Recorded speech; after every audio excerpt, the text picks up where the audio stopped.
Now, when thinking about self-control, it's helpful to consider Sun Tzu.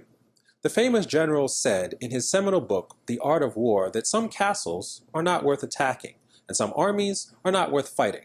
As a freelance professional, this means that there are some jobs not worth taking. You have to know which projects to walk away from. Instinct, experience, and research can warn you when a potential client might pose a payment problem and be more trouble than they're worth.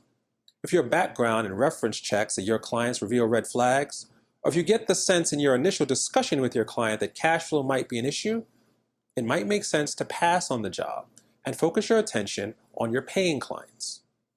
I know, no one likes to leave money on the table, but when you do work for someone who isn't paying, you not only lose time chasing them down for money, you lose time finding and servicing those clients who are actually growing your business.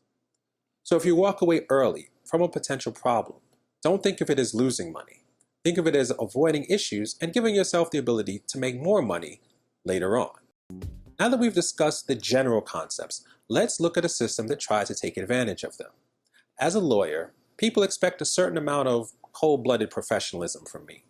In almost 10 years of independent practice, no client has questioned my payment terms or been late in paying me. I think the method I use is applicable to other types of small business, so I'll share it with you. Please feel free to modify it for your own needs. I call this method the tennis method. It gets its name from the back and forth dynamic of my business process. A typical engagement has 6 parts. First, a client finds me through a referral, an online post, or a fancy YouTube video and requests a free consultation online or over the phone. Once I understand what the client needs and I determine I can do the job, I send them an engagement letter, which is a type of contract, laying out the service I'm willing to provide and the payment I require for that service. The client then expresses their agreement to the engagement letter by paying half my fee upfront. Now, once I receive the initial payment, I perform all the tasks detailed in the engagement letter. Once the work is done, I notify the client, and the client delivers the remainder of the fee.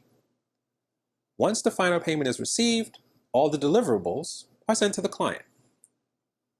Do you notice how the dynamic plays into human motivation on both sides?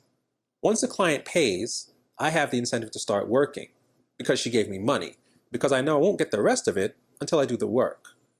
The client pays because they know nothing will happen until they pay. And after they've made the first payment, they don't want to throw their initial money away by not getting the contracts. Everyone stays honest, and everyone gets what they want. I know every small business may not be able to utilize this tennis method.